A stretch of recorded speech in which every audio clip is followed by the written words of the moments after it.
Hey guys, my name is Dice Roland. Today we're going to be taking a look at some facts you didn't know about the psychological paranormal thriller from the son of Stephen King. The Black Phone was directed by Scott Derrickson and serves as an adaptation to Joe Hill's short story. In a town in North Denver during the late 70s, a masked kidnapper known as the Grabber is causing young boys to go missing. When his latest victim begins to receive calls from the Grabber's past victims, he has a chance to escape his fate. So without further ado, these are some facts you didn't know about the Black Phone.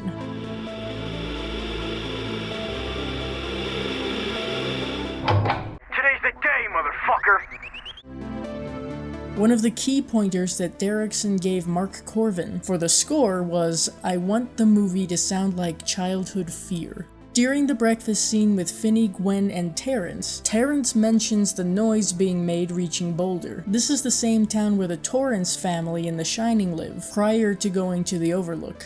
The horror movie that Finney is watching late at night is The Tingler, 1959, and is a memory directly from Derrickson, as he remembers being freaked out by it as a kid. He stated, "That was the beginning of the horror director in me, I suppose." The abuse scene between Gwen and Terrence was almost cut out of the film, but while Derrickson was asked to remove it, no one truly pressured him to do so, so it remained. As Derrickson said, "It's not even illegal what he's doing." The signature of the Grabber are the black balloons he uses in his abductions. These and the Grabber are something of a reference to the painting done by the daughter in Sinister. The distinct line that runs horizontally across the basement wall is a reference to the poster for Sinister.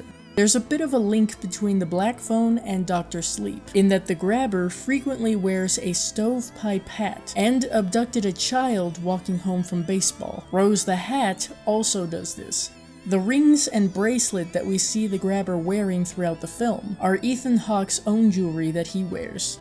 The scene in which Finney is talking with the past victims were shot by having the other actors actually speaking to Mason Thames on the other side of the set with a functional phone. Partway through writing the script, Cargill and Derrickson realized that they had to give the audience a bit of a break from all the tension. Thus, the character of Max was written in. James Ransone is a frequent familiar face to both King and Derrickson fans, as he played the deputy in Sinister and Eddie Kaspbrak in It Chapter 2. The name above the grab-and-go is Ellison, which is the name of the character in Sinister played by Ethan Hawke. Derrickson's son, Dashiell, has a cameo as the child in the purple shirt at approximately an hour and 12 minutes.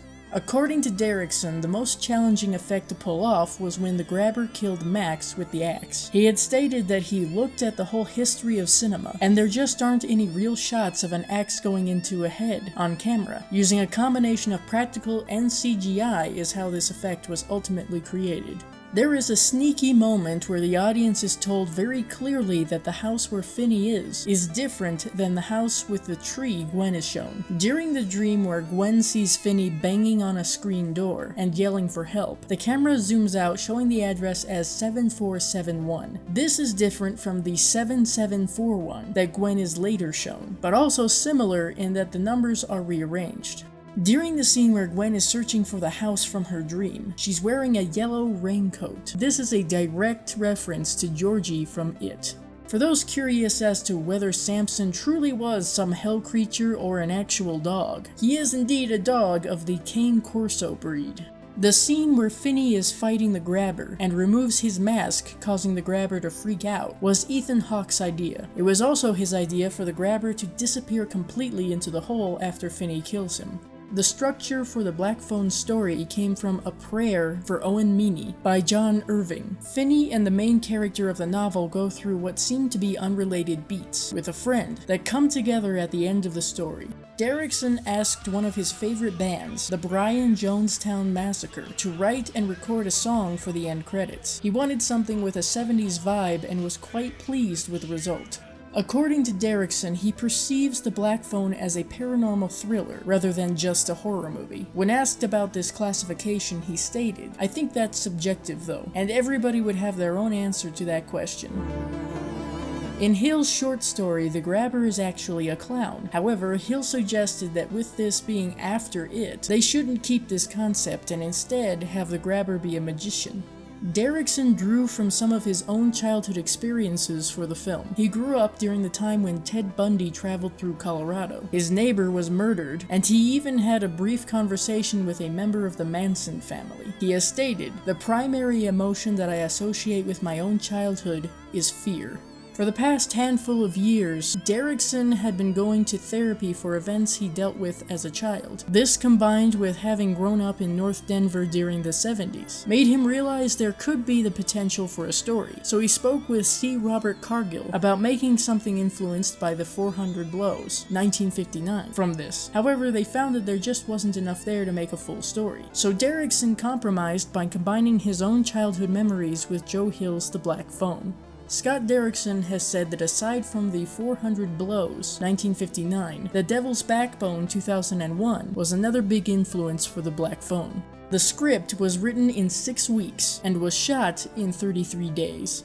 After reading the script, Jason Blum sent Derrickson a black phone in a display case, giving him the green light to the film. However, Derrickson was unaware of this gift, as he had just moved into a new house after his previous one burned down. Blum had the phone mounted on a wall in the basement, unbeknownst to Derrickson, and had it set to speed dial his cell phone when the receiver was lifted from the cradle. According to Derrickson, "I was just sitting in my living room and I heard a phone ring in the basement, and I was like, oh my god." By now, I think a lot of us can agree that both Hawke and Derrickson work well together. However, during the making of Sinister, Derrickson had convinced Hawke to be part of the movie. Hawke didn't watch horror movies and was concerned that working on the set of one would be a dark experience. Derrickson was finally able to get him on board by telling him it was actually a lot of fun making horror films. The Black Phone ended up being a similar experience to getting Hawke involved. Hawke told Derrickson that in order for him to agree to be part of the movie, much less play the role of the villain, the script had to be great. After reading the script, Hawke called him that night and left a voicemail as the Grabber. Madeleine McGraw almost wasn't cast as Gwen. This was because the filming schedule for The Black Phone conflicted with her schedule for Secrets of Sulphur Springs. However, Derrickson was so impressed with her that he pushed the production date back to ensure she could be part of the movie. While the film takes place in Colorado, it was shot in North Carolina. People have asked Derrickson if he feels that Terrence was redeemed by the end of the film. If this provides some answer, Derrickson told Davies to play the role as a man in pain, rather than an outright antagonist. Originally, the Grabber's masks were supposed to be made of leather, with just a smile or a frown. But Derrickson, knowing they would be the focal point for the marketing, had plenty of time devoted to designing them. The various masks of the Grabber were designed by Tom Savini. These, combined with Ethan Hawke's performance, terrified Mason Thames upon first experiencing them. A big goal for Derrickson was to make a scary film that covered dark subjects, but was still inspiring, that still had a loving point of view to it. It's pretty obvious that The Grabber was based on a lot of real-life serial killers, including John Wayne Gacy, as he would hit his victims with a belt and buried them in his basement, Ted Bundy, as he would lure victims to his car, and Jeffrey Dahmer, as he had one victim escape only to be recaptured.